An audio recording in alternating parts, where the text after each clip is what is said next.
Hello. അപ്പോൾ ഇന്ന് നമ്മളിന്ന് സോളിഹിൽ വരെ പോവാണ്. സോളിഹിലാണ് ഹസ്നേൻ്റെ ഹോസ്പിറ്റൽ ഉള്ളത്. അപ്പോൾ ഇന്ന് ഹോസ്പിറ്റലിൽ വരെ പോകേണ്ട ഒരു ആവശ്യം ഉണ്ടായിരുന്നു. നമ്മൾ ബസ്സിലാണ് പോവാറ്. ബസ്സിൽ പോകുമ്പോൾ ഒരു 1 അവറൊക്കെ എടുക്കാറുണ്ട്. തിരക്കൊന്നും ഇല്ലാത്ത സമയമാണെങ്കിൽ അതിനേക്കാൾ മുമ്പ് എത്തും. ഇപ്പോൾ 1 അവർ ആണെങ്കിലും അത്ര ദൂരം നമുക്ക് ഫീൽ ചെയ്യില്ല, പെട്ടെന്ന് എത്തുന്ന പോലെ തോന്നും. ബൈ കാറാണെങ്കിൽ ഹാർഡ്ലി 20 മിനിറ്റ്സ് ഒക്കെ എടുക്കാറുള്ളൂ. കാരണം ഇവിടെ ബസ്സിനും കാറിനും വേറെ വേറെ റൂട്ടായതുകൊണ്ട് ടൈം ഡിഫറൻസും അതുപോലെ ഉണ്ടാവാറുണ്ട്. പിന്നെ ഇവിടുത്തെ ബസ് സ്റ്റോപ്പിലൊക്കെ ബസ്സിൻ്റെ ടൈമിങ്സ് ഒക്കെ കൃത്യമായിട്ട് മെൻഷൻ ചെയ്തിട്ടുണ്ടാവും. ഒന്നെങ്കിൽ ഒരു ബോർഡ് ഉണ്ടാവും, പിന്നെ അല്ലെങ്കിൽ ഡിജിറ്റലിലും ഇങ്ങനെ എഴുതി കാണിക്കുന്നുണ്ടാവും.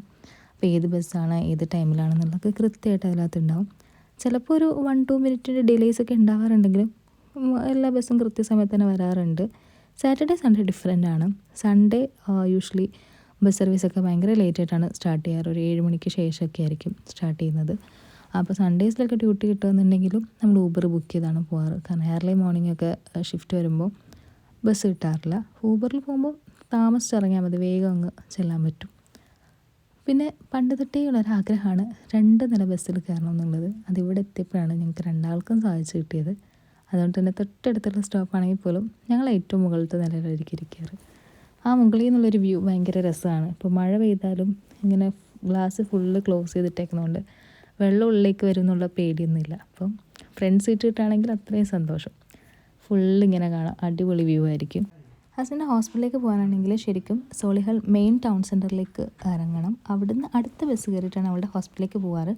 പക്ഷേ ഈ രണ്ടാമത് കയറുന്ന ബസ് പകുതി വരെ ഉണ്ടാവാറുള്ളൂ. അത് കഴിഞ്ഞിട്ട് അത് വേറെ ഏതോ വഴി കൂടെയൊക്കെയാണ് പോകാറ്.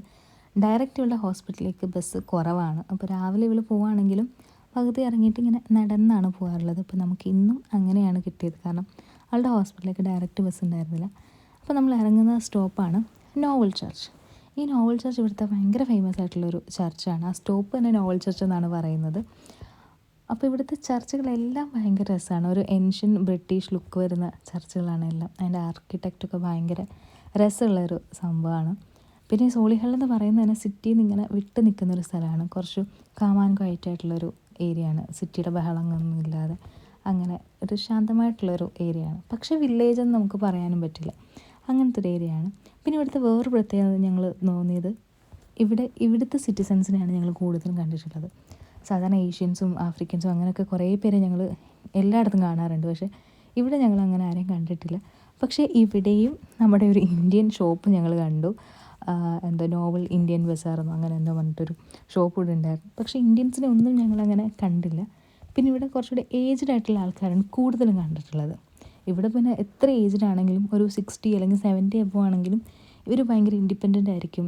ഭയങ്കര ആക്റ്റീവായിട്ടുള്ള ആൾക്കാരായിരിക്കും. അവരെ കാണുമ്പോൾ തന്നെ നമുക്ക് ഭയങ്കര ഒരു സന്തോഷമായിരിക്കും. ഈ പറഞ്ഞ പോലെ ഈ സ്ഥലം ഇങ്ങനെ നടന്ന് കാണാൻ തന്നെ ഉള്ളതുകൊണ്ട് ഒരു വില്ലേജ് ടച്ച് വരുന്ന ഒരു ഏരിയയാണ്. വഴിയിൽ നിറയെ മരങ്ങളും വീട്ടിൻ്റെ മുറ്റത്തൊക്കെ ഇങ്ങനെ കുറേ മരങ്ങൾ നിൽക്കുക, ഭയങ്കര കളർഫുള്ളായിട്ടുള്ള ഫ്ലവേഴ്സ്.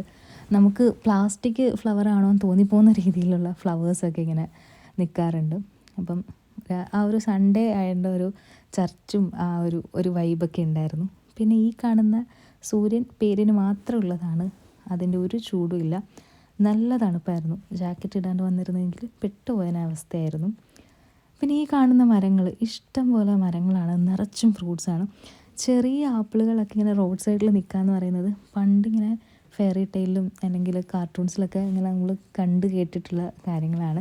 അപ്പോൾ വഴിയിലൊക്കെ ഇങ്ങനെ ആപ്പിൾ പൊഴിഞ്ഞ് വീണെടുക്കുക, ചെറിയ ആപ്പിളുകൾ. അതിങ്ങനെ നമ്മളിങ്ങനെ കയ്യിലൊക്കെ നമുക്ക് പെറുക്കിയെടുക്കാം. പിന്നെ നമ്മളിങ്ങനെ കഴിക്കാറില്ല, വഴിയിലിങ്ങനെ നിലത്ത് വീണ് കിടക്കുന്നതായതുകൊണ്ട്. അപ്പോൾ ശരിക്കും ആ മരം നിറയെ ആപ്പിളുണ്ട്, നമുക്ക് കൈ എത്തി പറിക്കാവുന്ന ദൂരത്തൊക്കെ ആപ്പിളുണ്ടായിരുന്നു. പിന്നെ അതുകൊണ്ട് ഇവിടെ കുറേ ബ്ലാക്ക് ബെറീസിൻ്റെ ഒരു ഏരിയ തന്നെ ഉണ്ട്. വെറുതെ ഇങ്ങനെ നിൽക്കുകയാണ്. നമ്മുടെ അവിടെയൊക്കെ വെറുതെ പുല്ല് പിടിച്ചിരിക്കുന്ന പോലെയാണ് ഇവിടെ മൾബെറീസും ബ്ലാക്ക് ബെറീസും ഒക്കെ നിൽക്കുന്നത്. പിന്നെ ആപ്പിൾ തന്നെ ചെറുതുണ്ട്, പിന്നെ ഗ്രീൻ ആപ്പിളിൻ്റെ ഉണ്ടാവും, പിന്നെ വലിയ ആപ്പിളുകളൊക്കെ ഉണ്ടാവും. അപ്പോൾ ഈ റോഡ് സൈഡിലൊക്കെ നിൽക്കുന്നതുകൊണ്ട് നമുക്ക് വെറുതെ ഇങ്ങനെ കൈയെത്തി പിടിക്കാവുന്നതൊക്കെ ഉള്ളൂ. പിന്നെ വീടിൻ്റെ അകത്തൊക്കെ നിൽക്കുന്നതാണെങ്കിൽ നമ്മൾ അത്ര റിസ്ക് എടുക്കാറില്ല. കാരണം ഇവിടെയുള്ളവർ എങ്ങനെ റിയാക്ട് ചെയ്യും നമുക്ക് പറയാൻ പറ്റില്ലല്ലോ. നമ്മുടെ നാട്ടിലെ പോലെ ആവണം എന്നില്ലല്ലോ. അങ്ങനെ ഞങ്ങളിങ്ങനെ നടന്നു പോകുമ്പോഴാണ് ഇവള് പറയുന്നത്, നിനക്ക് വേറൊരു സാധനം കാണിച്ചു തരാമെന്ന്. കാരണം ഇവള് ഡെയിലി ഇതുവരെ ഇങ്ങനെ നടന്നാണല്ലോ പോകാറ്. ഞാൻ ഫസ്റ്റ് ടൈമാണ് ഇങ്ങനെ നടന്ന് ഇവളുടെ ഹോസ്പിറ്റലിലേക്ക് പോകുന്നത്. ഇതിന് മുമ്പ് ഒരു വട്ടം വന്നപ്പം ഞങ്ങൾ രണ്ടാളും ബസ്സിനായിരുന്നു വന്നിട്ടുണ്ടായിരുന്നത്.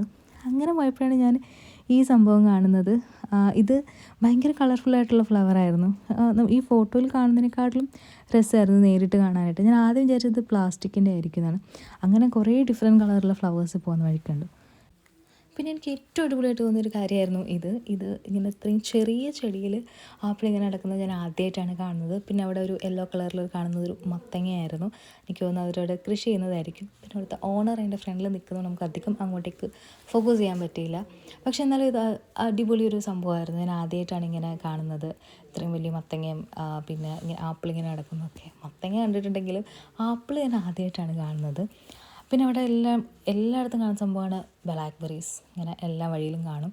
പിന്നെ നമ്മൾ റീസെൻ്റായിട്ട് കണ്ടിട്ടുള്ളതായിരുന്നു ഇങ്ങനെ വഴിയിൽ കാണുന്ന ബ്ലാക്ക്ബെറീസ് ഇങ്ങനെ എടുക്കുമ്പോഴത്തേക്കും അതിൽ പുഴു ഉണ്ടാവാറുണ്ടെന്ന്. അപ്പോൾ കഴിക്കുമ്പം നോക്കി കഴിക്കണം എന്ന് പറഞ്ഞിട്ട്. അപ്പോൾ നമ്മളെന്തായാലും നോക്കിയിട്ടാണ് കഴിക്കാറ്. പിന്നെ എന്താണ്, സോളികൾ എനിക്ക് ഭയങ്കരമായിട്ട് ഇഷ്ടപ്പെട്ടു. കാരണം വഴിയിൽ നിറയെ ഇങ്ങനെ മരങ്ങളും അതിലൊക്കെ ഇങ്ങനെ കായ്കളൊക്കെ ഉള്ളതുകൊണ്ട് അടിപൊളിയൊരു വൈബ് സ്ഥലമായിരുന്നു.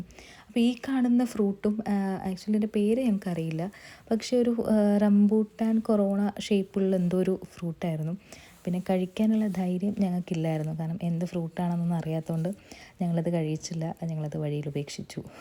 ഇവിടെ ഇങ്ങനെ കാണുമ്പോൾ ഞാൻ ഭയങ്കര എക്സൈറ്റഡ് ആയിരുന്നു. കാരണം ഇങ്ങനെ മരങ്ങളും ഭയങ്കര ശാന്തമായിട്ടുള്ള സ്ഥലം, ട്രാഫിക് ബ്ലോക്കൊന്നുമില്ല, ഹോണടിയും കീക്കി ശബ്ദങ്ങളും ഒന്നും ഇല്ലാത്തൊരു സ്ഥലമായിരുന്നു.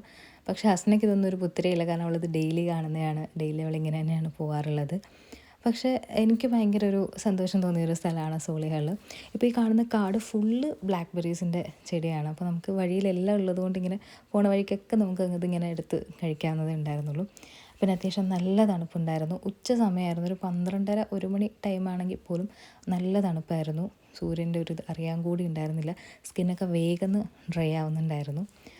ശരിക്കും പറഞ്ഞാൽ ഇവളുടെ ഹോസ്പിറ്റലിലേക്ക് ഞങ്ങൾ ഇന്ന് പോകുന്നത് ഇവളുടെ ഇമ്പോർട്ടൻ്റ് ആയിട്ടുള്ളൊരു പാസ്വേഡ് എഴുതിയിട്ടുള്ള ഡയറി ഹോസ്പിറ്റലിൽ വെച്ച് മറന്നു എന്ന് വിചാരിച്ചിട്ടാണ്. അത് ആക്ച്വലി ഡയറി മാറിപ്പോയി. ശരിക്കുള്ള ഡയറി വീട്ടിൽ തന്നെ ഉണ്ടായിരുന്നു. അങ്ങനെ ആക്സിഡൻ്റലി ആണെങ്കിൽ പോലും വന്നത് വെറുതെ ആയില്ലെന്നാണ് എനിക്ക് തോന്നിയത്. കാരണം ഇനി എപ്പോഴെങ്കിലും ഇതുപോലെ ഇങ്ങനെ നടന്ന് ഇവളുടെ ഹോസ്പിറ്റലിലേക്ക് പോകുന്നൊരു സംഭവം ഉണ്ടാവുമെന്ന് ഞാൻ വിചാരിക്കുന്നില്ല. അപ്പം എന്തായാലും വന്നത് വെറുതെ ആയില്ല. അടിപൊളി ഒരു സ്ഥലം എൻജോയ് ചെയ്യാൻ പറ്റി.